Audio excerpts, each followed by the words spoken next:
Hello friends, welcome back to Radical Health Radio. Today I had Jarrod Cardona in the studio. You might have seen this guy juggling kettlebells on Instagram. He is known as TheCrazyTrainer on the gram. He's just a wonderful mover, a wonderful human. He's got some really cool insights about life, about training and movement, of course. We talk about that, what are some of the best movements for people, how to approach training, how to make training fun again, how to get back into the gym and find your tribe and your community. And we sprinkle in some philosophical, bros, sciencey life stuff along the way. It's a really fun chat. Jarrod's got a great energy, and I think you're really going to love this conversation. Of course, we chat to our caller today, and we have a lot of fun with Ray on the phone. And it's a great chat. If you listen to this podcast, you will feel inspired to move and groove and find your flow. So without further ado, let's get into the show.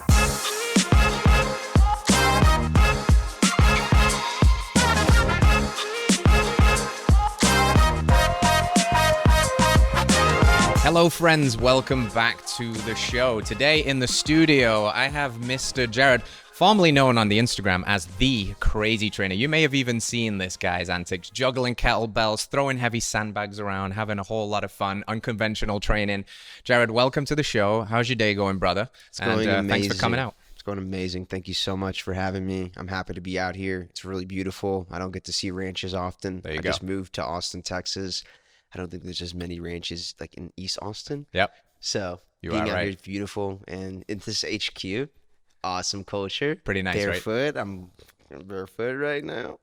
I feel really good here already, and I haven't even explored yet. Excellent. Yeah. And we're only going to feel better as we get into this conversation, man. So I know I've got to pick your brain on a bunch of stuff today, but one of the things that I've seen you say a lot, and it's kind of your tagline in a way, is like, make training fun again. Make people fall in love with training. Why is that such an important thing to you? If you're not having fun, then I don't think it's going to sustain. We got to find activities that we enjoy doing, not just discipline. Discipline's important. I need it, and I need that structure. But if I'm not enjoying the process of the discipline, I see burnout for a lot of people. And as someone who I don't believe I've burned out for the last 10 years of training consistently. Even no matter what happened with chaos, I was like, as long as I'm learning something new, it's fun. It's a deeper relationship with fitness in general. So make training fun again. Yeah, I love it. And I think, is it fair to say you would say that the reason most people don't train, we get caught in echo chambers where like we do this all the time. So we're like, oh yeah, everybody's training and having fun. But actually, you zoom out, not a lot of people are doing this. Do you think it's because it's not that fun for people? They think training is jumping on the treadmill or pounding the pavement and it just kind of looks miserable. And when they see something that you do, it looks so much fun. It looks playful. It looks like, I would love to be able to do that one day. Now, of course, walk before you can run and all of that stuff. But do you think if you can tell your story through what you do by having fun, it invites more people into the gyms and into the parks to flow and have some fun? I believe so. And I think when you start to discover the why of all exercises, it becomes very fun. Like even running, I used to suck at. It wasn't something I ever enjoyed. But once I started to learn about the biomechanics of it and practice it like an instrument, it started to become more fun. And so if you use every movement as a learning experience, it doesn't have to be just kettlebell flipping and juggling. It could be landmine training. And can I engage my full body in a very proper, unique way where I know it was money? That's the G spot. I got it. There's a knowing, not I think. I think when you start to feel this knowing through the playfulness and the experimentation and the movement exploration, it just becomes a really fun process. Yeah, I always say feeling is believing. There's the fly again. Hey, Bob. Feeling is believing, and when you feel that, you just know, like it's something clicks. And one of the things you said, and I think I agree with this a lot, is people feel good about themselves and about life if they're progressing on something, they're learning something. And you said an instrument, and it dawned on me that this is a wonderful instrument to learn to play. This human body, the different patterns, the squats, the lunges, the flips, the juggling, the coordination, the balance, the running fast or running long or going slow. And what a wonderful instrument. So you can feel so many feelings through so many ways through this one instrument. Yes. It's the body in a sense is very conscious. It allows us so much life. Something I've believed for a long time is that the healthier the body, the more experiences we can have. The more experiences we can have, the more we can learn, the wiser we can become, and the richer life feels. And I know that it's something that you also talk about a lot, because if someone was to look at your Instagram, they'd see a very fit guy, an athletic guy, a strong guy, muscles and ripped. But you don't Thank you. necessarily train just for that, right? It's not about aesthetics for you purely. It's about function, and the form that you occupy follows the function. So I think a lot of times people look at it in that way. It's all about, I just want to get jacked. And there's nothing wrong with that if that's your goal. But how do you marry these two worlds of training for function and longevity, and also looking like a badass and feeling like one too? I think it's going through that journey. I started with ego. What brought me into the gym was I want six-pack abs. That's what's going to bring me women. That's what's going to make me confident. That's what's going to make me cool, is the way I look. If I didn't have that beginning standpoint, I don't know if I would have entered the gym if I didn't have my ego running me at the time. So when it comes down to that, I totally understand everybody, the general population, of why I would go in there to look good. Yeah. And as someone who's done the process, I lost like 40 pounds when I first got into this journey. You look good, you feel good. It does carry over. It's a very real feeling, but we go back to the vanity. It's temporary. So what's going to keep me staying in the gym? What's going to keep me into fitness in the long haul? Exploration, play, feeling really good, not just by the way I look. Like, okay, it's going to take me 3 months to see my abs start to come out. Well, if you practice a very mindful movement, you will feel your improvement potentially in that same second, in that minute, in that practice. If you can get better at a squat and you can feel your muscle connecting deeper every training session you go, that's more exciting to me. That's gratification right there. You don't got to wait 3 months to see it. You can feel it. And I think when we start to feel that, we can integrate both concepts of, okay, I want to look good, but I also want to feel super good. I want to feel very confident, not just look confident. So if I want to feel very confident, my movement patterns should be very confident. They should be very practiced. I should be very aware of how my body is performing in space and time. And that confidence for me has trickled into every area of my life, with socializing, being on a podcast in front of an audience, everything. Yeah, because I agree a lot. I think it gives you the ability, because you don't get as far on this journey as you've gotten by learning a lot about yourself. The discipline that you said is a part that we get into, and we really have to hold on to at first, pushing when you don't necessarily want to. And it's kind of like eventually you come full circle on that. You enjoy it, so you don't need as much discipline. You're always going to need a healthy dose of it to self-control, but you want to surrender to the flow of that too, so that you're kind of very, very balanced and you're enjoying it. And it reminds me, as you speak, of the kind of cliched idea between the destination and the journey. Like, that so many people, it's all about the destination. It's all about just, when I'm Shreddy Krueger, I'm Lord Swoldemort, my life is going to be amazing. And then you get there and you're like, all right, yeah, I feel good, but it's not like complete. Like, I just keep going. And now I fall in love with the journey, and I get to have both. And that's wonderful. So then getting both, you got to go through both. You got to go through both. You got to feel the ego portion, feel good, look good, feel good. Yeah. And then you'll start to feel good, look good later. Yes. Anyways.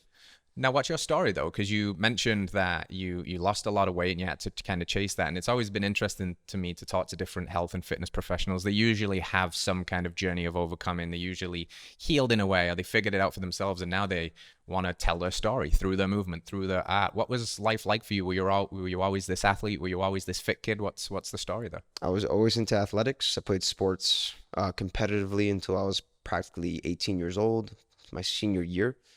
I was never really strict or disciplined with nutrition. I would always go practice for hours the sport. I would always get more disciplined in the movement. But I couldn't seem to find the connecting piece for why I should eat smarter. Same thing on my conditioning at the time. I never really pushed my conditioning so much. I really pushed the skill. So I'd practice the skill for hours and hours, but not necessarily the conditioning or the nutrition. And so I was never really super disciplined looking back at it, but I was always loving movement and into the athleticism, the expressionism, the teamwork, the camaraderie, all of it. And basketball was my main squeeze for a long period of my life. At 18, I stopped playing. I quit on myself. I quit on my team, you name it. Looking back at it, I didn't believe in myself anymore at that same state. I no longer had a vision of becoming the next level athlete. And those 2 years, I really put on a lot of weight. I put on about 35 pounds of just straight body fat through not moving as much and eating more. So instead of going to do the things that made me feel kind of good, I just did the distraction, which was at the time a lot of Oreos and fast food in the evenings. So for about 2 years there, I wasn't super active, and I eventually started to find my way back into the gym through a orientation class about health and wellness and just some general stuff. I had to Mm-hmm. take the elective. And as we were talking about, I was like, man, I've always liked sports. I've always been into movement. Maybe I would like to coach or be a physical therapist or Mm-hmm. whatever. And at the time, I had just gone through a little bit of physical therapy work. I had a lot of lower back issues because when I entered that health and wellness course, I was like, I'm going to get in shape. This is Mm. my reason to get into shape is I'm taking this class. And I started to about 6 weeks in. And because I didn't know my biomechanics when I was running with basketball shoes for long Mm. distance and I'd never ran before, and I was overweight from the weight gain, immediately I had lower back strains and sprains within like 4 weeks, and I was off. Like I couldn't do anything without Mm. pain. And I would go to PT and it started to feel better over time. And so at first I was like, I'm going to be a physical therapist. So maybe this is the track I'll go to. And this was probably 3 to 4 months before transferring to a university, which I was like, this is where sororities are. These are where parties are. This is where I'm going to meet people, network. Like, this is my hibernation period here at this commuter school at the time. I'm learning about myself in these 2 years. I want to be at that next level when I get to university. And so I pushed myself in the gym for 2.5, 3 months, Mm-hmm. found a routine to follow, a basic HIIT training on a treadmill and a little bit of weight training, some discipline, stopped eating so much chocolate and junk food. And I lost about 25, 30 pounds before moving to Orlando, Florida from Miami. When I moved there, I felt incredible, Mm. unstoppable. Everyone, like, I had an overwhelming feeling of confidence I've never had before. And it took me a while to even see, like, I had abs, but it took me a while to see them Mm. myself through my own body dysmorphia. People would always be like, you're so shredded, ripped. When I first got to Orlando, I was like, I think I'm leaner, but I don't see that. Mm. So it took me a while to start seeing that through some body dysmorphia. And that didn't last too long, those results. I would say within a year, maybe a little bit of change, I gained that weight back Mm. over the summer. I just lost the drive for the nutrition, my why. I allowed a lot of emotions and victimization to kind of take over my headspace. And I remember at the end of that summer, I had a picture of myself and I saw the new version or the old version I Mm. went back to in some ways. And I was unhappy with the photo. I remember I looked at that photo and I was like, that's not me. The Mm. me I just experienced before, the way that guy looked, that level of discipline, that level of self-love, I need to get back to that. That's the energy I want to get back into. But this time I knew it can't be that same guy. That same guy couldn't hold on to his results. Yeah, right. So there's got to be a bigger reason why I'm doing this. Yeah. And so that semester going back to school, I want to say it was my senior year, within 2.5 months this time, I like burned 35 pounds, got the most disciplined, shredded I ever looked, but also the most joy in the process ever. I couldn't Mm. wait to have my clean food. I couldn't wait to go to bed on time. I couldn't wait to not hit my snooze button in the morning because I knew where I was going. I could see Mm. it every day, that visualization of the man I wanted to become physically, at least. And so that was a big piece of the second time of losing that relapse, if you will, was big for me to start finding a bigger reason to stay fit, to take care of myself outside of woman and outside of Yeah. vanity only. I wanted to feel really good again. I wanted to feel even better than that past version. Yeah, that's really powerful, man. It reminds me of talk about the flavor of the motivation somebody uses to initiate a change. And I'll see if this resonates with you. But a lot of the times, the fuel source that we use to make a change is what we'd call away from motivation. So I'm moving away from something that I don't like about myself. I'm moving away from this guy I see in the mirror. I'm moving away from the pain of not having confidence. But the issue with that is then you can ride that for quite a while. You can get incredible results. You can look really good. But if you've trained yourself to always need to be running away from something, and all of a sudden you have the thing that you thought was going to fix it, well, now the pressure goes away and the old habits start to creep back in. And all of a sudden I was up here and then I fell really hard. And what happened? Now I'm looking myself in the mirror and this new old version of me is back. And it sounds like you then pivoted from away motivation towards motivation, which is now I'm moving towards something greater, something transcendent, something bigger. And you mentioned this term, like, I didn't know my why. And we have a 7-step framework here. And the last step, the actualization step, is the why. Like, what is your why? Why do we even want to be healthy? It's not just because it helps us increase lifespan and health span and confidence. It's almost something bigger. So what is your why? How is that evolving? How is it different now, reflecting on that version of Jarrod that didn't have a why? And what is it that you anchor to now? What is it that you hold on to now? I want to feel amazing, and whatever does that for me, that's healthy for myself and others, I want to do as much of that as possible. So me getting into the gym, training is the highlight of my day. It's the place where I am my most primal version, sometimes my most warrior version. It is also a place where I'm sometimes my most scientist version, my most methodical version, my philosopher version. And I use the gym and training to slow down, to go in, to feel, to watch every millimeter of movement happening in my body. But I also have sessions where I just go crazy, rage, and I let it out. And I also have training sessions where I throw a bell and I flip it, and I'm smiling the whole time. You can't not see it. Same thing with the rope dancing and the steel mace dancing, all the flow I'm doing. I go to have a really fun time. So training for me, why I'm still doing it, is now for many reasons. I have many reasons why I want to go train. I want to have fun. I want to feel smart.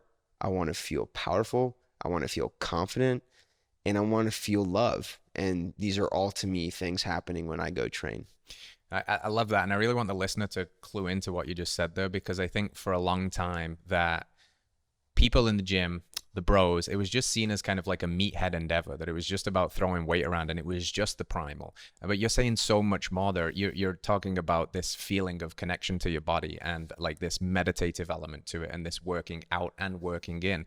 And it's so much more than just muscles. It's the connection. You said something that I resonate a lot with, which is it's the highlight of the day sometimes, because it affords you a peace from mind almost entirely. And you can slip into these different suits of the mad scientist experimenting with crazy movements versus, you know what, today I want to go balls to the wall. I want to really just like test myself. I want to push myself to the point where I don't think I can go anymore, and then find something in me to do one more round. And then other days it's the yoga flow, it's the stretch, it's movement, the yin, meditation. it's the yang. It's really cool. And I really appreciate your range in that, because I think for a lot of people, movement is just suffering. It's just a way to offset the calories that they eat or to earn the food on the weekend or something. And it can be so much more, right? Yeah, movement is feeling. And if you can feel your feelings deeper because you're practicing mindfully every session, you're going to start to know what you need when you train, when you need it, not based off the looks or the way the body's structured, just by the way you feel. I feel this way, so today I need this. And that doesn't mean I don't have to go to the gym.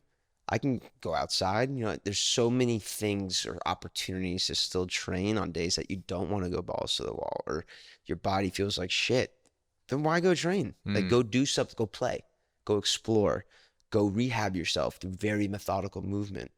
That is, for me, movement meditation. When I take the time to move extremely slow, that's the only reason I can move as fast as I can now, is because that was my structure. Yeah, like smooth looks slow, but that smoothness can be fast, right? Because everything's integrated, everything is healed, you're ready to go. You're not constantly, burning the candle at both ends, and you're really kind of finding balance.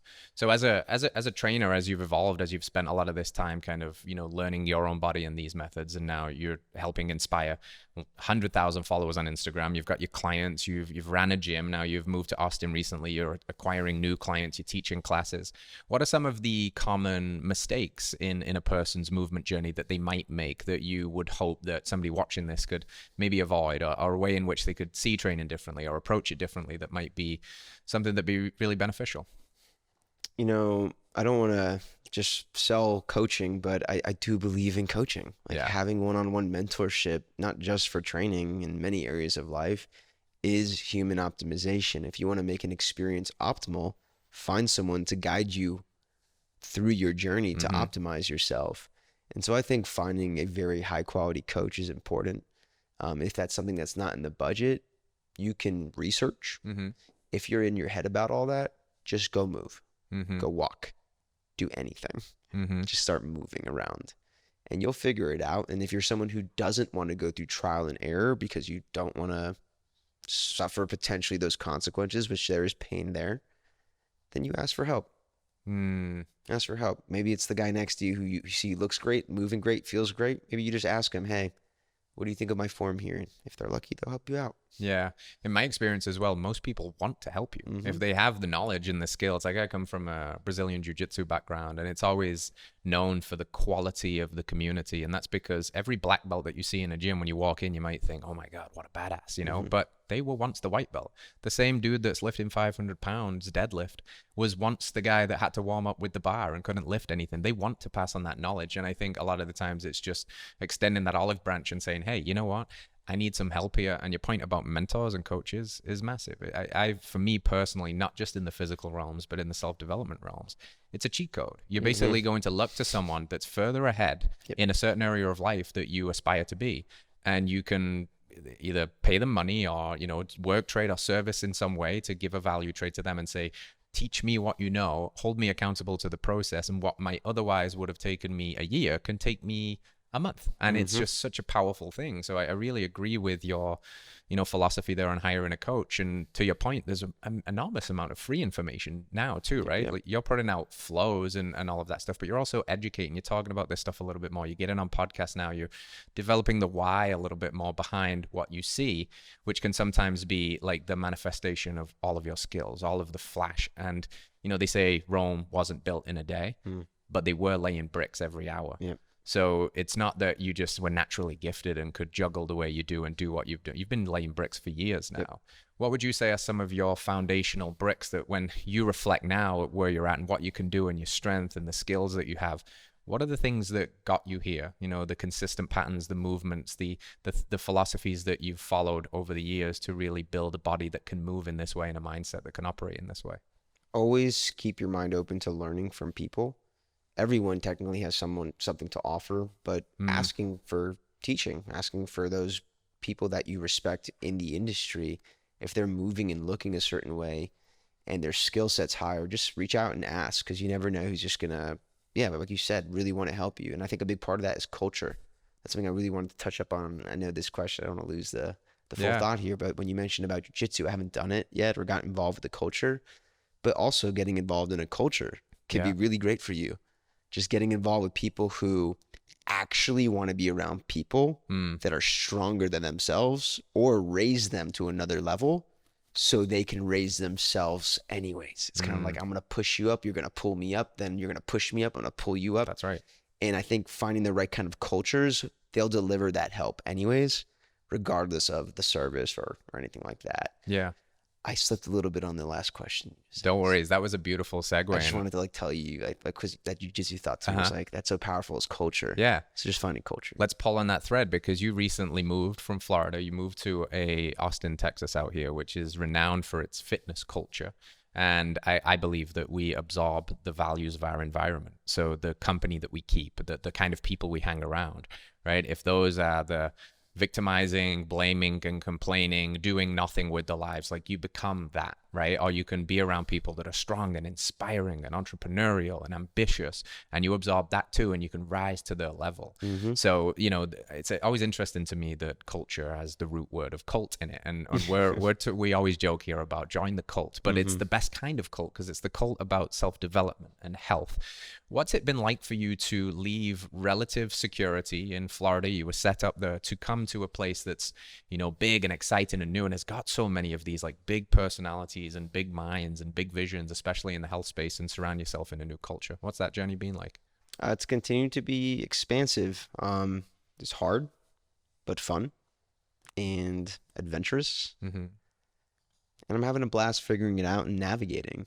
Being in a culture like on it and being able to contract out of there and work with their team is a blessing. It feels like a place of security, in the sense of when I go there, there is no judgment. The way I want to train is the way I want to train. In a public gym, I can take my shoes off and that's not fucking weird. I can do myofascial release and just be like, well, I'm letting tension out of my body, and no one's like, that's a weirdo. And so just being in a more judgment-free environment has been huge for me moving here, and knowing that I have a safe space in that aspect to train and reground myself. And exactly what you said earlier about being around entrepreneurs, athletes, high performers. There are a lot of them going to On It, or people who are striving to be. Mm-hmm. And so just being in that amped up energy is very motivating, not only for myself, but for many people. So I think being a part of just On It has been huge for me in grounding and continuing to root myself here. Root yourself. That's an interesting term. I think about this a lot. We need to, dig deep personal roots, because there's always the next storm in life that's coming. It could be an accident that happens, a loss of a loved one, or something like that. And when the storm comes and the winds pick up, you need good roots so you can kind of go with the flow, but not topple over, not break. What do you do outside of the gym? Because I'm sure your movement practice is a part of this, but what other things are allowing you to dig those personal roots, give you presence, give you control, self-regulation? What do you do outside of the gym to achieve that? I'm realistically and recently, honestly, just exploring this, because I did realize that as grounded as I've been with the chaos of life and picking up and uprooting and all the things that have happened the last couple of months, training always grounds me. So that's priority number one. In a lot of ways, it's become that. But I'm recently learning that there's active recovery that is also really lighting me up. And that's something as simple as going for a 45-minute walk to an hour walk with myself, with my dog. That's something as simple as going to Zilker Park every Wednesday at 5:30, 6:30, and meeting up with a group of friends that I know are going to be out there doing maybe some kettlebell flip, maybe some mace, maybe some rope, maybe just smoking and hanging, maybe just being. And so to me, that's a nice place to find presence, is being around, again, more judgment people, but there's no pressure to perform here. We're coming every Wednesday out to play. And so again, like, I know that's outside the gym. It's a gym. It's like movement, but it is outside the gym. That's just getting vitamin D. That's getting into the grass at the same time. It's being around good people. That's real connection. And so I think that's another practice lately that I've been adding into my life that's adding a lot of value. Cold plunge, contrast therapy is all beautiful to do too. Yeah. The last 2 days that really hit me hard of like, man, I need to spend more time getting back into that side of myself. Yes. So I'm trying to think of what else is. It's kind of the big things right now that I've recently discovered. Literally, like walking, I was like, wow, how have I not just gone for? I tell clients all the time who aren't that active, go for a walk. Go for a walk. But because I'm so active, I'm like, I'm not walking. Yeah, right. And so, recently doing that has been very powerful for my mind and my body. Yes, we focus a lot here on just like healthy habits, the things that are energy gaining for you, not always energy draining. The walks, the level up practices like the cold plunge. Again, and those on the outside can look quite extreme, because I mean they are quite extreme, but the ability for you to self-regulate in those moments is very important. But the power of community that you mentioned, huge fans of grounding and sunlight and being around your people and touching the grass and playing or not playing or whatever it is. You mentioned something. I'm curious, because this is it's with the more open conversation around weed and marijuana and smoking these days. How do you approach it as a person that cares about your health in an intentional way to integrate it with this lifestyle, or to integrate it with movement, so that this becomes a tool? Like what's that been for you in your life, and what does that tool afford you? In the past, it was a dependency for sure. And as I've grown through my journey using it and honestly connecting with myself and gaining true confidence and self-love and unconditional love for myself and others, we go back to what you said, intention. Why are you doing this? I don't use weed to be lazy. I could, but I generally use it to connect to someone else, to my body, to my mind. I don't use it as a numbing tool so much. I use it as something to amp and get higher. And I think that if people could maybe set intentions before just going at it, that could change the game for a lot of people who are currently finding themselves in a cycle of, hey, I'm smoking and I'm passing out and I'm doing nothing, or I'm watching TV and I'm eating because that's what everyone told me to do when weed happens. It's the best to do all these things, but that's not real recovery. That's not where real rejuvenation is. But if you can use that tool to amp other recovery methods and things that make you feel great about yourself and connecting with others, and by all means, do your thing. Yeah. In moderation as much as you feel you need. You know yourself the best. All things in moderation, including moderation, right? The key word you said there is intention. And I get asked about this a lot. Like I said, there's a lot of people coming up. There's legalization of marijuana. I'm fully supportive of people's free will and choice to do whatever they will. And I think intention is the power here. I'll often say that what separates a plant from a medicine versus a drug is the intention with which you use it, you know? And it's funny in this conversation because, you know, some people still, oh, weed and drugs. But the way in which people use caffeine can be drug-like. The way in which people use food can be drug-like. Yep. And it can all be that. And it's all intentionality. And you kind of mentioned a little bit of that too, like the way in which in the past you might have used food in a similar way, like almost like a mouth pleasure, a chasing cheap dopamine, a hedonic treadmill. That's a drug, you know, it's the same kind of thing. So as you're evolving your whole thought process around more mindfully moving your body, more mindfully choosing when and how to use these substances, how's your relationship to food evolving? Because I know you did touch on that. And I think it's a big part of everybody's life. We do it, you know, 2 to 3 times every single day. And there's an aspect of choice in there. So how's your journey with food evolving? And tell me the story there. For me, what I'm working through the last few months, honestly, since moving here, so it's been very expansive being around specific people and just sitting with things myself, is I want freedom. I don't want to feel like I'm a slave to anything. And I want movement freedom. I want people freedom. I want financial freedom. And I want food freedom. And that means that when prior, I'd say like 6 months ago, before the move, I think I lost about 15 pounds within that 2 months getting ready to move to Austin. I was allowing food to choose me. I would allow the protein bars to choose me. I wouldn't choose it when I wanted it or when I needed it. I would choose it when I felt I wanted it. I was looking for that short-term gratification. Same thing in the evening. I was having a lot of ice cream or just processed shit. And a big part of that was an addiction. It chose me. I didn't choose it. And I think once I recognized that I am not free, that I'm the food's bitch, I was not okay with that when I really sat with that. And I was like, I don't want to feel like that's controlling me. I'm stronger than that. I want to be stronger than that. So I need to take control. And that means that I'm not going to plead. I'm not taking away ice cream. I fucking love ice cream. I love brownies. I love cookies. I like tequila. I'm going to have it when I want to. And for me, that's a new journey of becoming, of when I'm around people who I feel are judgment free and in a similar frequency with unconditional love, maybe I'll have tequila with that person. That kind of people, I believe, are my people to have an experience with something that could enhance, right? Or take away. If I was around another vibration that was in a different frequency, that might not be a great experience going to drink with them. And so food, I'm starting to find the same way. Like, man, one of our big love languages is food. Naturally, like when I hang out with an old friend, I usually just want to eat a shitload of amazing food with them. Pizza, like all the amazing food, the instant gratification foods. Instead of saying like, you know, I have my friend coming in 2-3 weeks. Ice cream really isn't what I want today. But, you know, I would like to have some with my friend. And so I might plan out and think about intentionality-wise, when am I going to have this food? Why am I going to have this food? Again, coming back to the why, that's newer for me and something I'm working on with, my current journey of food freedom.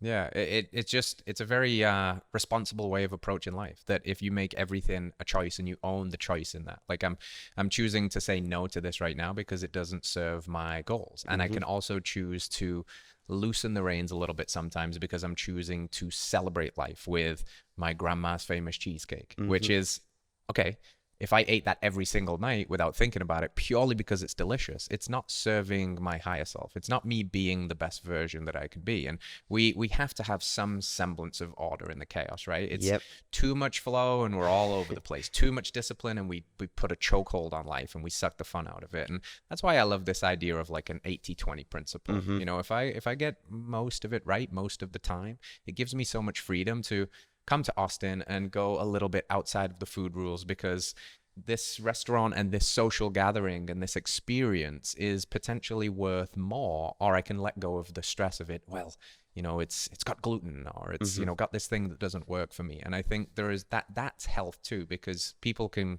have a very unhealthy obsession with health on both ends. You know, you can be so healthy that it becomes a source of stress. Mm-hmm. And on the other extreme of this spectrum, you can be so lacking in any kind of awareness or discipline that you're treating your body like a fairground. And it's usually that the truth is in the balance, and that's somewhere in the middle. Yeah, and something I want to touch up on, that balance and, you know, the extreme, the polarities.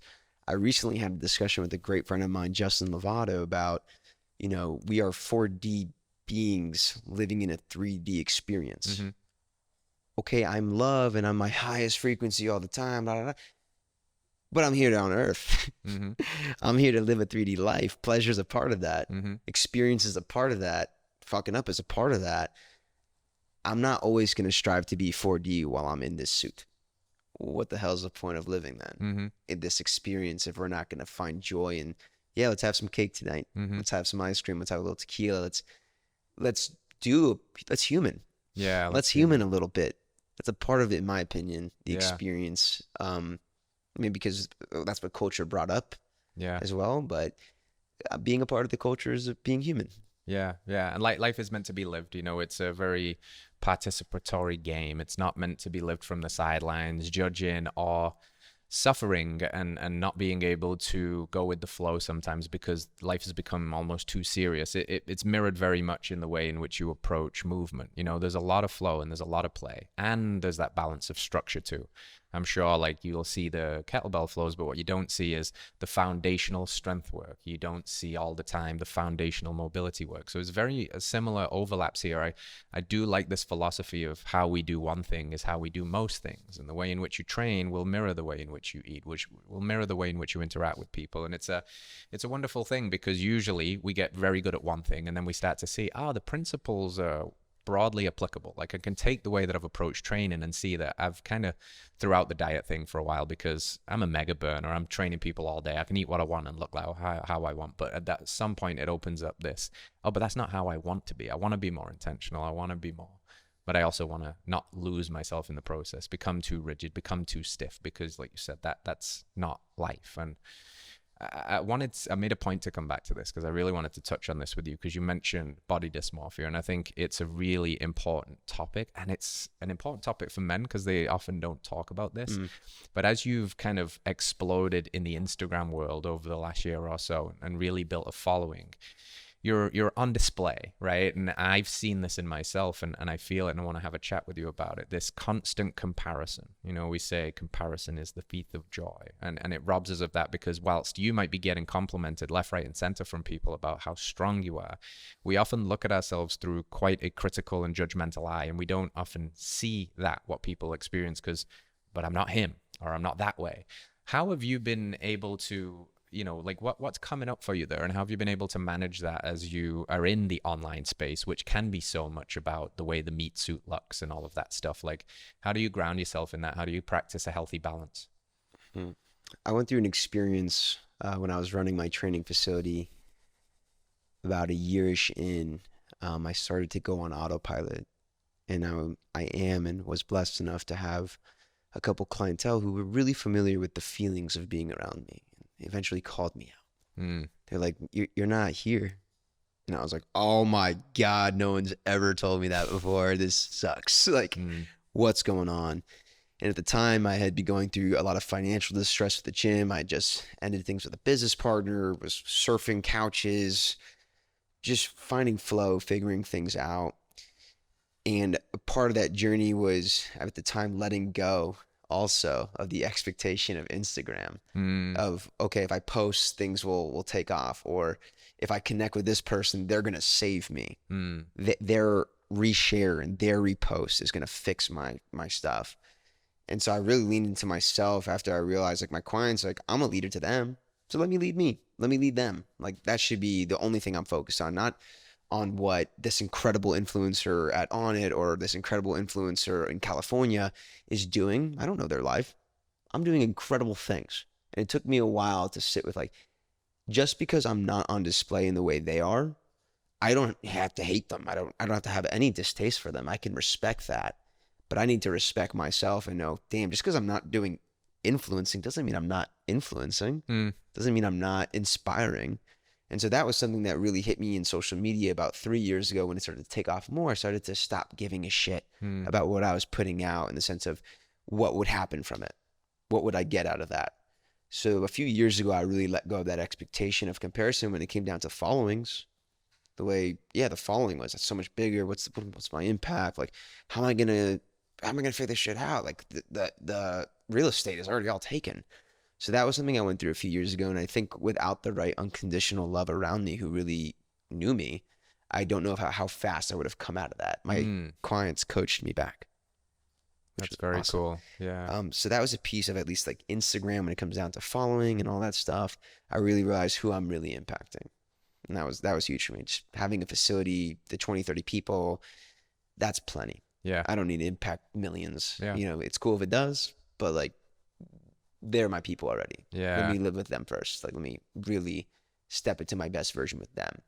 So I think that was the beginning of letting go of the comparison and the expectations on Instagram.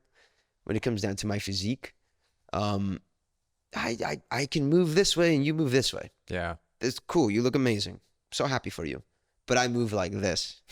And I feel so incredible. I don't care what you do or look like. I feel so... Like, we have to have that balance of like, I suck, but I'm incredible. I'm amazing, and I'm the worst.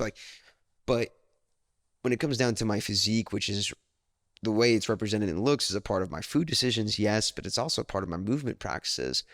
I have no care if you have super amazing abs compared to me. I move in such a way that's so me. I don't care. Yeah. That's what everybody really wants too, is that feeling. I think people think they want the way it looks, and often the way it looks can be a manifestation of the way that it feels. But more than anything else, people just want to feel happy. They want to feel confident in their own skin. And when you know your movement is, I know I performed that the most optimal way possible. It was better than last time for show. You're getting more confident. It's more motivating to yourself.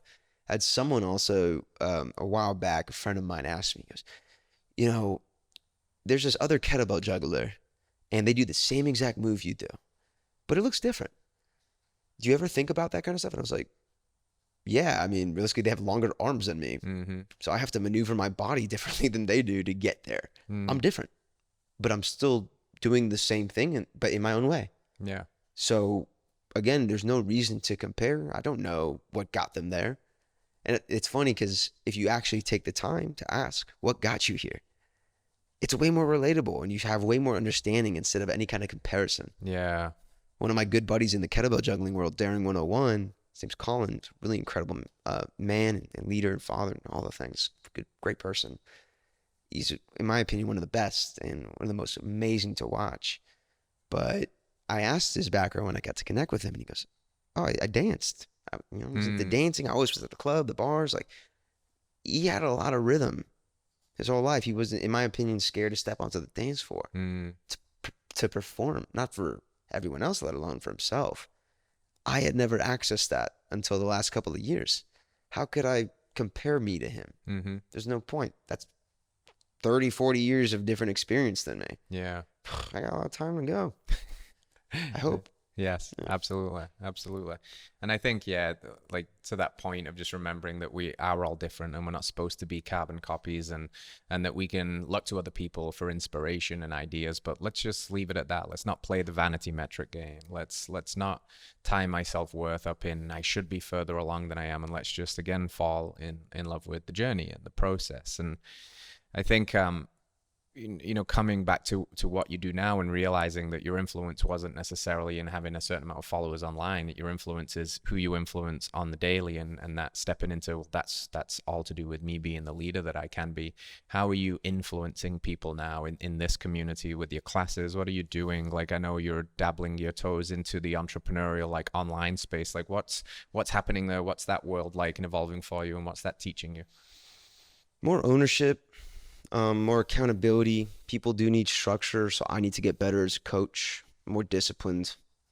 Like that right now, that's what I'm just becoming more. That's what I meant when I'm expanding. I'm starting to find I have to help in new ways. If I'm going to bump into more online, I need to learn from other online coaches and see their systems. And I want to touch up on something you said.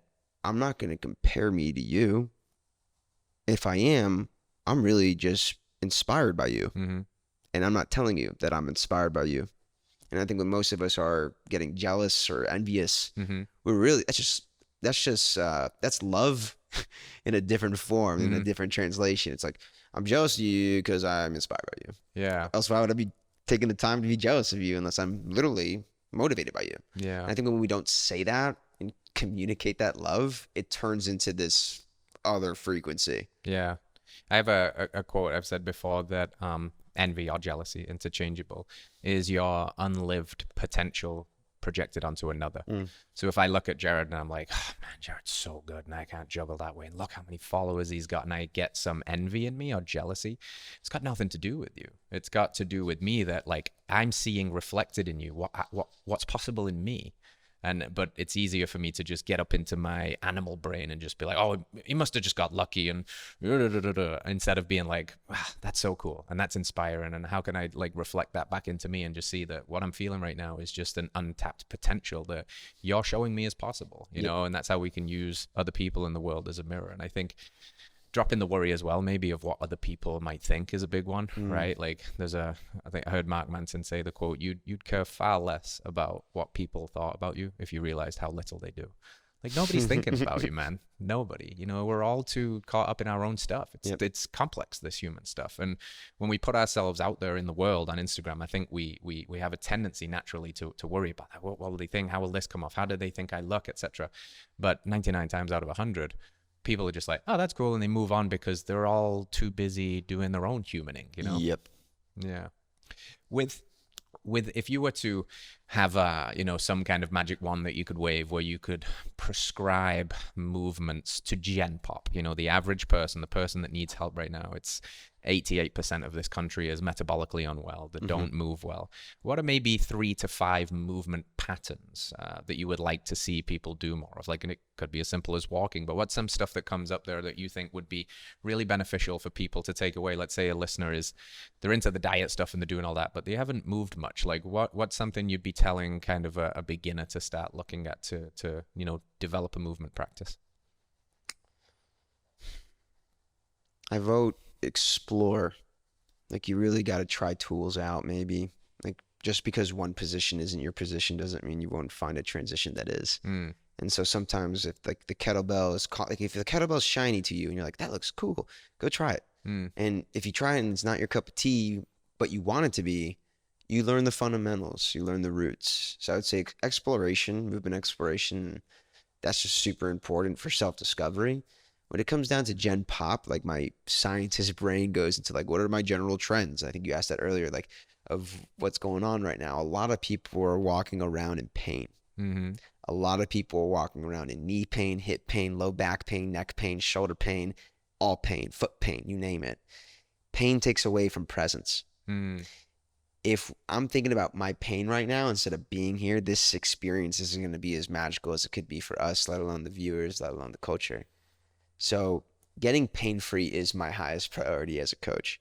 So when I talk about education, for example, if I have a new person coming to me, you're going to learn something that's called the 3D lunge matrix. When your foot is rooted in one spot, if I ask you to move here or here, or in front of that cup, or even if I ask you to put your left foot over here, can this foot stay rooted? Because we are living in a 3D world. We move 3D, our bodies are designed to. So that's one prescription I give out as a lunge matrix. And that came from my buddy CJ, Movement Explorer channel, who works over at Gymnasio. And I believe they work with Grace Institute. Just doing my best to source. Movement is always rediscovery, but doing my best here. And so that's the first thing. I consider that like flossing. Move 3D. If you're someone who sits all day, do that little Tai Chi thing. It takes you 5 minutes, 3 to 5 minutes. And you'll move in every way, and your fibers will thank you for it. You'll feel so much better. And you don't have to work out. You don't have to work out super hard. You just feel better, less pain. You're going to operate better in your career and in your life and your relationships. So that's one thing I would give out. The second thing I would give out is understanding your true hip stability.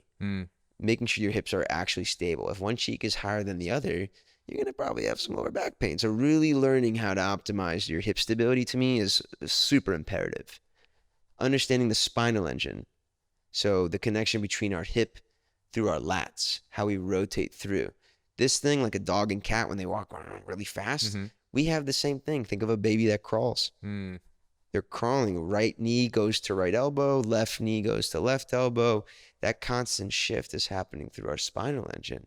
So that's another principle I teach, is understand that. And I got that from David Weck, Landmine University. I went to go get coaching, mentorship, etc. And something else I'm really big on teaching is gait, the way you walk. If every step is a rep, you better make sure, in my opinion, it's a quality rep, or else we're going to wear and tear. When I was working in my physical therapy internship in college, and I kept seeing knee replacement, hip replacement, low back, bulging disc, neck, bulging disc from all these inactive people. The only activity they're doing is sitting or walking. So if you're going to do that, you better get really, really, really amazing at sitting and walking. And there are ways to do it that optimize it, that if you take the time to learn or invest in a coach who knows, you're going to get out of pain through learning these positions, and you're going to have a more aesthetic body, which is going to feel really good too. Your glutes will get bigger and whatnot because you use them more. So those are most of the principles. I would say is 3D lunge matrix, spinal engine and hip stability, understand your gait, and learn how to relax, how to decompress. Because if we're all walking around stiff all the time and we don't know how to breathe, breathing's another big one that people hear all the time when I'm talking in a workout or I'm training them. I'm like, hey, breathe. And I'll do it every few minutes when I get a new person, probably every 30 seconds if I need to, because most people aren't breathing during the transitions, let alone the conversation, let alone anything. So if we can get you to breathe more, you're going to feel more and you're going to be more aware of what's going on. Yeah, there's so much good stuff there, man. I'm sure you're familiar with the Chinese proverb, a person's only as old as their spine. So let's keep spines moving. Let's keep them playful.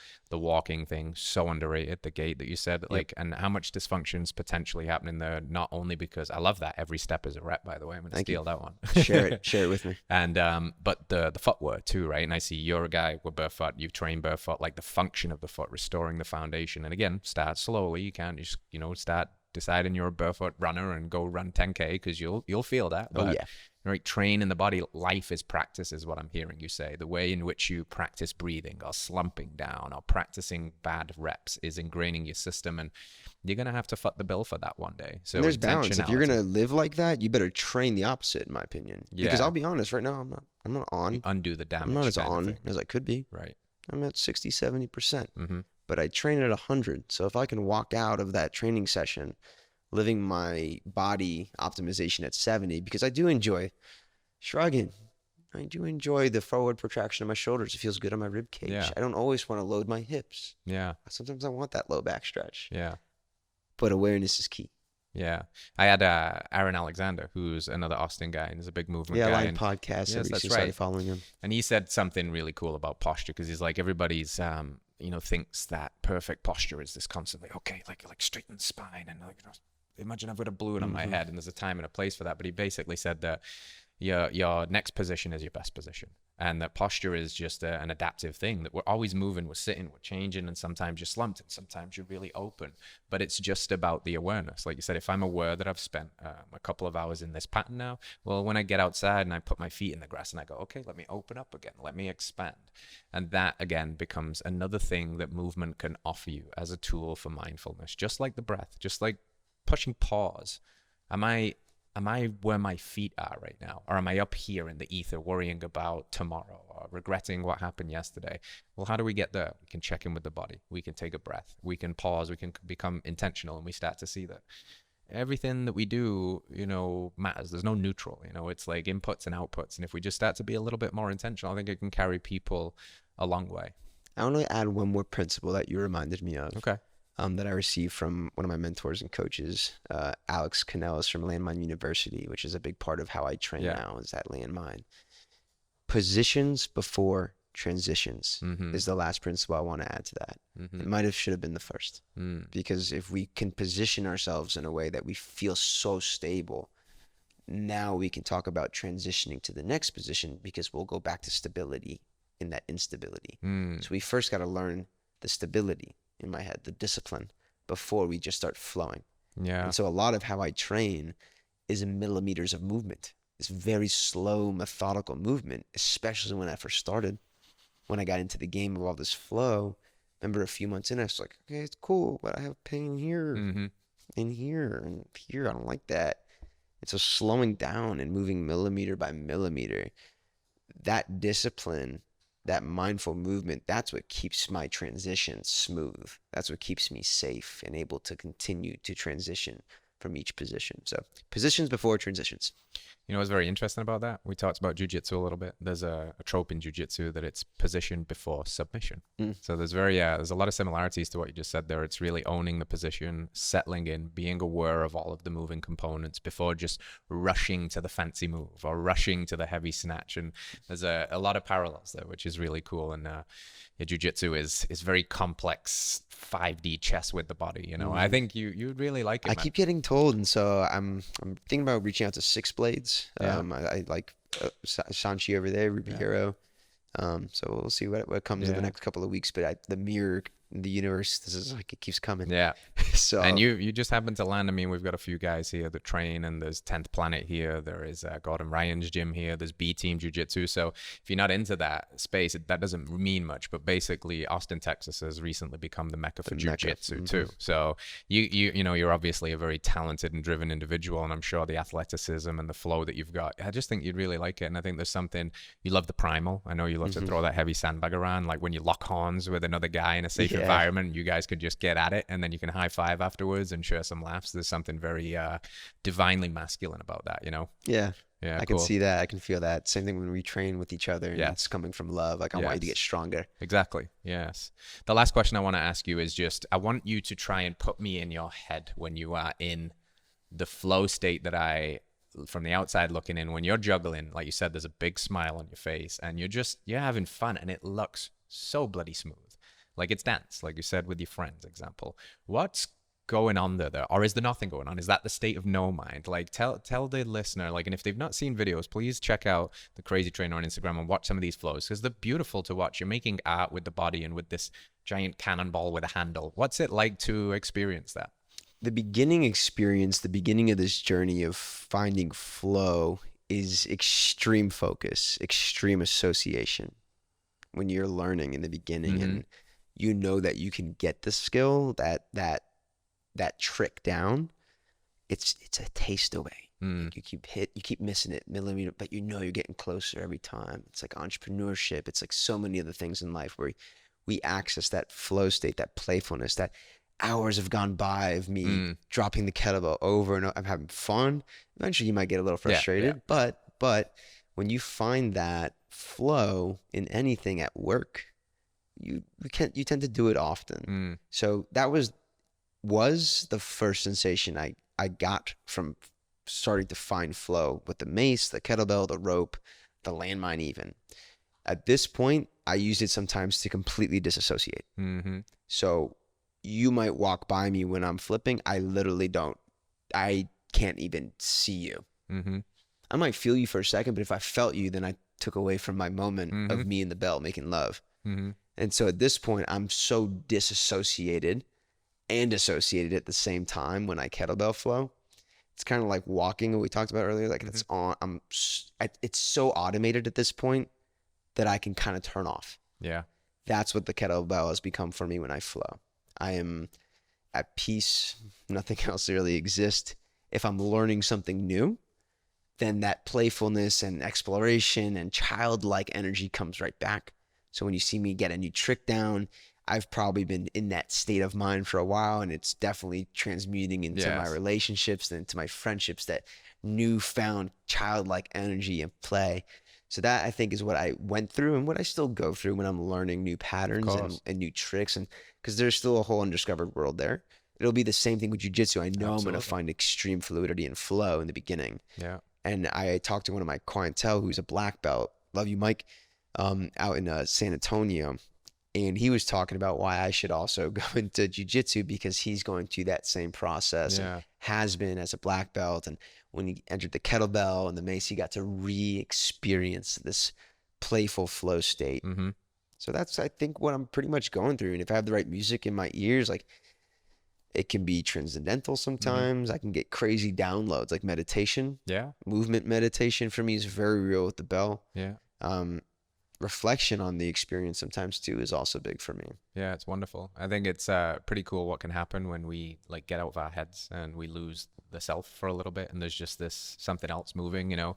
Jiu-jitsu is a very interesting example because one minute you can be being absolutely squashed and, you know, you can't breathe, and then the next minute you're just like, you know, a few rounds have passed and you're like, I wasn't even there and I was just in it, you know. And it's whether you find this through movement, whether you find it through bells or whatever, it doesn't matter. I think the goal here is to know that there are many paths that lead up the mountain, and what we're all seeking is presence. What we're all seeking is to play again. And if that journey takes you down the movement path, that's wonderful. And I think we both resonate with that because it really connects us to our body. But that could be knitting and sewing and art and playing music, Video and games for singing some people, you got to find the flow. You've got to Same find the concept. flow. So find the flow, my friends.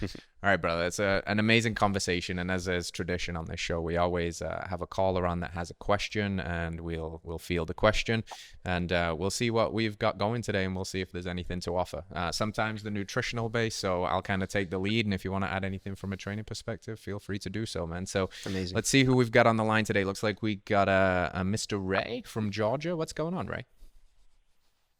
Yeah, how you doing? This is Ray. I'm actually from the Bronx. I'm from New York City. I just recently moved down to Georgia. Ray, I Did would not never, sound like I would that. never have guessed. Yeah, the accent was very. You do sound like the Bronx, though. It's nice to have you on the line, man. What can we What's help up, you? Thank you. It's very nice to meet you guys. So basically, my call today is about I've been on this journey since 2016, and I was diagnosed with Hashimoto's disease back in 2016. I think I was misdiagnosed at first. They had told me I just had a thyroid disease. It is hereditary in my family. My mother had it her whole life. My sister had it her whole life. I never had it. In 2016, I stopped smoking cigarettes for a few years, and when I did that, I was working for an engineering firm on Wall Street, and I started to gain weight.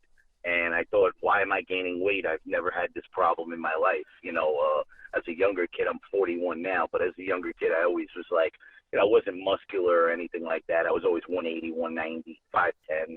And as, you know, I got older, now I'm working on Wall Street in 2016. I started to gain about 40, 50 pounds. Now, it was a little bit different of a job. You know, I was more in the office and not really out in the field as much. So I'm thinking, man, you know how they say when you stop smoking cigarettes, you eat more. So I thought it was from that originally. I went to the doctor. They diagnosed me with a thyroid disease. And I said, okay, you know what? My mother has it. My sister has it. So they got to be right. So they put me on some medication. I was on that medication for about 18 months. Didn't do a thing for me. And finally went to a sports doctor who was a cardiologist in Westchester County, New York. And he was a chief of medicine at a hospital on Wall Street, and also had a private practice up in Westchester County. And when I went up there, he was the one that let me know that I have this Hashimoto's disease. However, I have never believed from the beginning that I have had this disease. You know, I don't know, and I don't want to get into the specifics about that. I don't want to take up too much time. But so basically, he put me on medication, you know, a Synthroid as well as a different type, you know, an Armour-thyroid, and I began taking those things. And then back then, it was relatively new for regular patients to be able to have access to sports medicine and things that athletes take. You know, it was relatively new at the time. I wouldn't say it was brand new, but it was relatively new. And he was pushing me in the direction. I had a low testosterone at the time, in the 100s. You know, and this is in my mid-30s. Yeah, so, right. Put me on testosterone and put me on a growth peptide with some HCG. And I was on those things on and off. Now, it was very expensive back then because the insurance does not cover that stuff. And you know, when I first started taking it, the whole package was like about $1,000 a month, and I really couldn't sustain it every single month. You know what I mean? So I would be on it for 6 months, off for a few months, on it for 6 months, off for a few months, things like that over the years. And then my mom got sick with cancer in 2017, and it was basically just me and her. I was living in a townhouse up in Yonkers, and I moved back to the Bronx to take care of her for 2 years while I was going through that. So I really didn't have too many problems while I was going through that. I've always been a healthy, somewhat eater, on and off. So I've, for the last 10, 12 years, I've been eating a lot of bison. I enjoy it. I like bison and stuff like that. It's more of a leaner meat. And but I had my priorities backwards, I guess, in terms of this animal-based diet. I really didn't know anything about it yet. And I was consuming on a daily basis, bison with vegetables and string beans and things like that. You know what I mean? And really didn't know that these things, like the vegetables and stuff, might not have been good for me and stuff. So I continued on that trend. My mom passed away. Then COVID hit. When COVID hit, I was just getting married, just got married right before COVID hit. And COVID wasn't really the best for me because at the time when I got married, I had just buried my mother, and now my mother-in-law was dying, and she was sick, bedridden. So when that happened, I had to kind of get rid of my place and move in there and take care of the mother and my wife. My wife has some underlying conditions. She has she had ulcerative colitis and things like that. So there were a few obstacles during the whole COVID time. So the first few months during COVID, I'd say for about 4 or 5 months, I had to make a decision for my family, and I said, you know what, I'm not going to work. In New York, it was a little different. You can be furloughed by your company, and you can collect pandemic assistance and things like that. So for about 4 or 5 months, I wasn't working. I was just home, and because of my mother-in-law being severely ill, I'm bleaching every product that comes in the house. I'm going to going to supermarkets, trying to keep the contagion down, bringing anything in the house. And then in 2021, finally, she has a son also. I really had just been through the mill with my mom, and then got married, and then I felt myself back in this cycle of now taking care of my mother-in-law, and I really just mentally couldn't do it. I needed her brother to come in there and take care of the mother. We got out of there. We moved down to Georgia, and the last couple of years I've been eating somewhat healthy. My real question and thing topic I want to talk about today is this Hashimoto's, and so when in this past year on New Year's, I got sick, and I didn't really know what was going on. I had like some tingling feeling in my upper chest and some tingling feeling in my throat, some problems swallowing and things like that. So and that was on New Year's Eve. So I went to the doctor. They did a sonogram of my thyroid. They had found a couple of nodules a few years ago, and those nodules had been dissipated because they did biopsies on them, and they were fluid filled. Now I go back for sonograms, and on the opposite side of my neck, they find about 10 to 15 of them on the left side of my neck. So, that's something that I always have to monitor and things like that. And I'm pretty sure that, I do have some sort of hormonal issue, and but I don't know if it's full-blown Hashimoto's. So, I went to an ear, nose, and throat doctor because my endocrinologist really didn't have any answers for me. My blood work was fine, with me being on the medication and things like that, and didn't really want to do too much because, they don't want to aggravate or upset anything in the thyroid unless it's absolutely necessary. So in March, I found you guys online. I found Paul, and I found Heart and Soil, and I ordered some of the supplements, and I began this change into the animal-based diet. So I cold turkey cut Starbucks, and now I just, to let you guys know, for about 12 years, I've been drinking 4 espressos over ice every day in a plastic Starbucks cup. And these are real bad things. And then also, this one thing I think could have been contributing to it, and I didn't know anything about it. I've been wearing polyester boxers for 12 years. Oh yeah. So, that could have been a contributor to my testosterone being low when I, first was diagnosed by that sports doctor back in 2016. So that could have been a contributor to that, and it could have also been messing with my hormones as well. And I never stopped it, even though I was on this medication and, when I first started to take in the testosterone and the growth and all that stuff back in 2016, I lost like 90 pounds right off the rip in like 3 months just from being on the medication and not doing any exercise whatsoever. Okay. So when I got sick again this year, you know, I'm saying something's got to give here. I got to figure out what the hell's going on here, and I got to make some changes.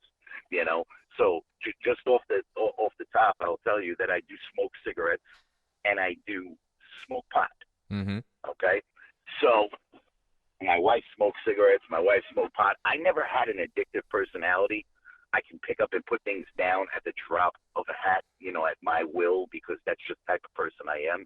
But now I'm married, and, you know, it's a little bit tougher when I got to go to the store get cigarettes for her, or when I got to get pot and, you know, for her, because now it's there in front of me. My whole philosophy was if I'm not around it, or if I don't go buy it, if it's not around me, I can drop that in 2 seconds. So it's a little harder this time around, you know, to put down the cigarettes, put down the pot, and really get into, you know, exercising and doing things of that nature, you know, being active. I'm a building inspector. I've been a building inspector for the last 15 years, and I am somewhat active on the job site. So you know, I am getting a little bit of exercise and movement and being out in the sun all day from that. But in terms of working out, it's been since about 2012, 2013 that I was lifting. And, you know, back then I was a little, you know, I was jacked. I was on testosterone and other things, and, you know, benching anywhere from 350 to, you know, 450. And, you know, I was in shape at one point in time over a decade ago. I wouldn't say I'm out of shape now. So for the last like 6 or 7 years, I've maintained at about 5'10", between 230 and 240. I'm not fat. I'm not anything like that, but I'm not at my optimal weight that I should be with my body structure for my height and my age, you know? So when I got sick this year, you know, I went to that ear, nose, and throat doctor. They put me on a statin and something else, and I tell you, whatever it was they put me on completely dissipated whatever I was feeling in my chest and was feeling in my throat as well. So it leads me to believe that I really had nothing, that it was nothing to do with the thyroid. So when I found you guys, I said, you know, I'm going to make this change. I'm going to switch over to this animal-based diet. I liked everything I was hearing from Paul. I started researching his videos on YouTube and really doing the homework. And I switched over cold turkey. I got rid of the Starbucks. I got rid of the polyester boxers, switched over to some Duluth Trading organic cotton boxers, and switched over overnight to an animal-based diet. Like literally, I think the day before I had Panda Express, and then the next day I was now on this animal-based diet, which, you know, is could be a little bit of a radical change for some people, you know. But me, I have no problem with it. I adapt, adjust, the whole 9 yards. So the animal-based diet since April has been going phenomenal. I'm probably down. I haven't weighed myself because I really didn't want to get into like, all right, I'm losing this, I'm losing that. I just wanted to see if the lifestyle, because I really don't call it a diet, and I've really been preaching this to other people and members of my family. I don't call it a diet because it's really not a diet. You know, a diet has cheat meals and things like that, or could have cheat meals and stuff like that. This is more of a lifestyle to me, to the point now where if I go to eat something that's not in the animal-based diet, my body's not reacting well to it. My stomach isn't reacting well to it, you know? So I think I've conditioned myself now with both the heart and soil supplements, as well as being on this animal-based diet for 90 days to really condition myself where I have eaten nothing but the animal-based diet, and I have stuck to it like stringently. You know, I'm having nothing but soy and corn-free eggs, and organic, 100% grass-fed and finished beef and steaks. And so how are you like feeling, that. Ray? How are you feeling since being on this now for 90 days? What's happening? I know you said you weren't weighing yourself, but are you feeling better? I am feeling phenomenal. Okay, I'm feeling phenomenal. At first, I was feeling really phenomenal. Like I got a little bit of a high off it that first month. I was like, wow, it's, you know, I haven't felt this type of energy at 3, 4, 5 o'clock in the afternoon without having a Starbucks coffee in the morning in forever. I can't even remember the last time I felt like this, you know. So that was the first month. Now here I am in month 3 going to month 4, I am starting to see a little drop off on the energy later in the day, and it's probably because you know, my body's getting used to it now, and you know, maybe there is a little bit of craving for, you know, some coffee or something like that. Who knows, you know? But part of a couple of things I'm seeing is I am running into a little bit of a wall with the actual meat. And it's so crazy because my whole life I'm nothing but a meat eater, and I've always said, even as far back as a kid, something's got to die at every meal for me to live.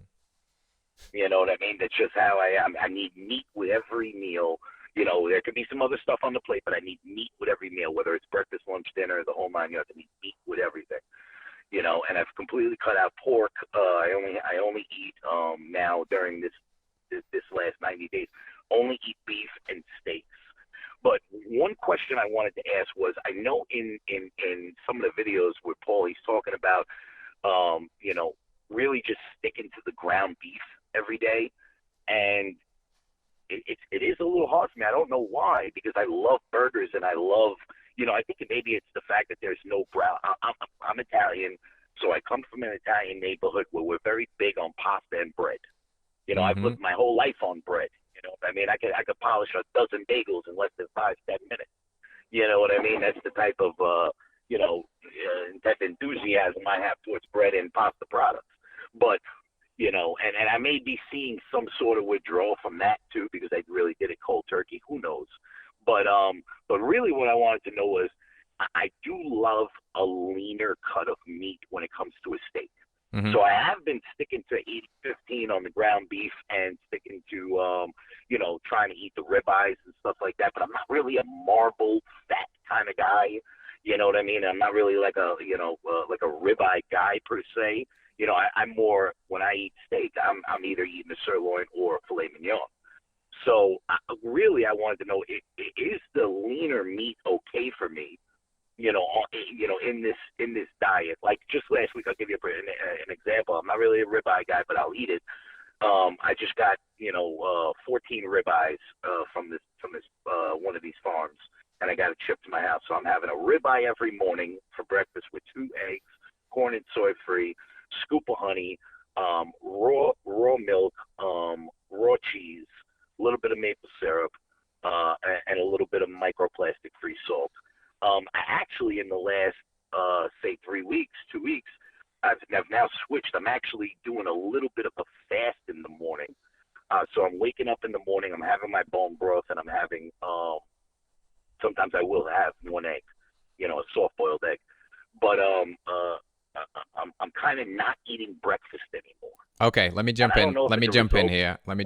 Because Okay, there's a lot going on here, Ray. All right. So the first and foremost, if you've been on TRT in the past and you was doing that and it was a somewhat decent dose and now you're off it in the future, that there's a potential downregulation of your body's endogenous production of testosterone. Now, is that to a level where we can rehabilitate it? Of course. What are steroid hormones built on the backbone of? It's fat. So in an animal-based diet, you know, we don't have to necessarily go out of our way to, you know, guzzle fat purposefully, but we also can't fear fat, and it's okay to eat leaner proteins. You know, there's always going to be some element of fat there, but if we go too lean and then we're doing too much protein, and I hear, you know, the fasting, I hear the you know, the thyroid conundrum in this as well, which is your energy regulator, and a body that is under stress is going to see a slowdown in thyroid and thyroid function. It's going to start seeing thyroid antibodies. You said you could take down a dozen bagels, and gluten is contraindicated with Hashimoto's. There's a cross reactivity there. So firstly, I want to celebrate you for getting those things out of the diet. And as much as you're Italian like my wife, so I understand that you love your breads and your pastas, that sometimes we've got to understand that those foods, when we're in a healing phase, might not be serving us, even down to the vegetables, like you said, with thyroid issues and some of the cross reactivity with how some of the sulforaphane can affect the you know, the uptake of zinc and selenium at the level of the thyroid and slow down function. So I love to see that you're educating yourself on this. My conundrums here would be, it's very hard to say what's going on from your hormonal health perspective without getting back with a provider. I think if one of the supplements that you're taking from Heart and Soil is not whole package, it should be, and we'll actually get you a free bottle of that shipped out, because it has that testicle and bioavailable testosterone in there. Because what you mentioned to me is a big kind of red/green flag, I guess, how you want to look at it. When you bumped your testosterone number up and you had the peptide, that you lost all of that weight without really changing anything, that's because your body was probably getting back to something that was a more natural hormonal state for you. And maybe if you're not experiencing that now, there's something going on here. There could be too much fasting, not enough food. You didn't say there was that many carbohydrates in the diet, which can be a signal of stress over the long run. You didn't mention fruit. There's some honey in there and things like that. But the stress that we feel in life, and you went through a lot of stress here with your mother and your mother-in-law and the move, and it sounds like you were holding a lot. That stress is really the thing that's going to down-regulate energy in the body, and that energy that's in a low vitality state and is under a lot of stress is not pumping out tons of testosterone in the testosterone factory. It's holding onto weight. It's a signal for scarcity. It's a signal for like, hey, let's hold on to all this because we're in an eternal winter. We don't know where the next thing is coming from because we're under stress. So one of the things that you said, and I'm going to challenge you here, because you said you're a guy that can just put it down when you want, and then you kind of walk that statement back by saying it's harder now because you've got to get cigarettes for your wife. But if you really want to heal, then cigarettes aren't really going to play a part in your healing journey. When there's low-grade oxidative stress and inflammation in the body because of stress, and you're going out and smoking ciggies on top of that, then you've got to decide what you like more. Do you like the cigarettes more, or do you want your health more? And do you want to heal more than you want to have the from the nicotine rush? And maybe there's better options, nicotine gum, etc. So you don't need to go cold turkey, because I know you've felt that can be hard sometimes, but we do need to just put these things on the table and talk about them. And with that, the extra 20 or 30 pounds that you want to lose, I think it's important to get back into some kind of training regimen, even if it's just walking, to your point. And I know, Jarrod, you've worked with tons of people at this point, probably people that have a lot of weight to lose. Where do you get them started? What's your advice to just get going? Well, I just want to take what Ray said, and Ray, thank you so much for sharing your experience and what you've been going through, because I'm sure there's a lot of people out there that can relate on that level. So thank you for that vulnerability with us, and now we can come at you with hopefully some other thoughts that might impact you in new ways. But something that really concerned me is not hearing strength training. Strength training is a producer of testosterone, all these different hormone regulation pieces. You talked, Steve, earlier about maybe you were overstressed, but maybe your body's understressed. If we're not challenging our body, it's not going to grow.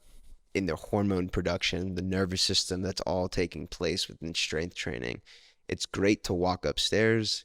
It's great to walk around at work. Hopefully we're at least getting 10,000 steps a day. But if we're not bringing strength training into our lifestyle to enhance us, to enhance that primal side while we're even taking all these fuels in, if you want to optimize fat, protein more, add activity in, I think that could be very beneficial, not only for your body, not only internally, externally, but mental clarity. Like coming out, you talked about how I heard how fired up you got when you're like, yeah, I did 350 to 450 bench. Cool. I love that for you, bro. Bring that guy back a little bit, access him again, bring that beast back. It doesn't have to be balls to the walls like we were talking about earlier. You don't have to go bench 350, 450, but you could go squeeze your pecs.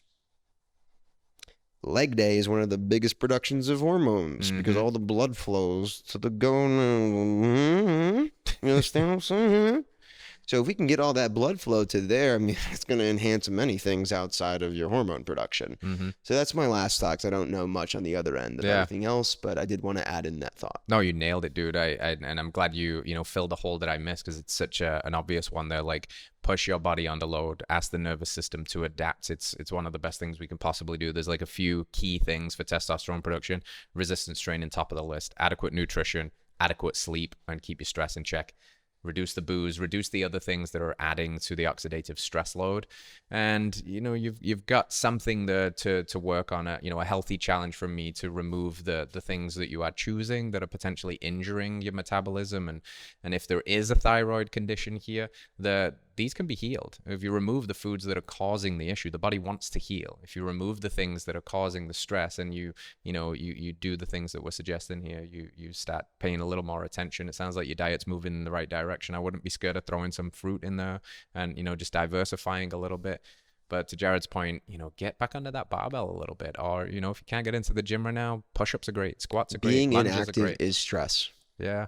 Yeah, that's a very good, And that's not a the very good good kind. thing. Yeah. It's like entropy, right? That kind of stress, a breakdown stress. So let's get you back in negentropy, which is growth and good stress. So thanks for calling in, Ray, and best of luck on your journey. We're going to get you sent a bottle of whole package as well to get that testosterone firing again. And, that's it for callers today, Jarrod. So we just kind of open up this last couple of minutes here for you to do what we always do on podcasts. Tell people where they can find you and all of that stuff. So send them to the right places, but also an open floor opportunity for you to say anything that wants to be said, or a message for the listener, or anything that you want. The floor is yours, my friend. You can find me on Instagram at TheCrazyTrainer. On YouTube, you can also find me at TheCrazyTrainer.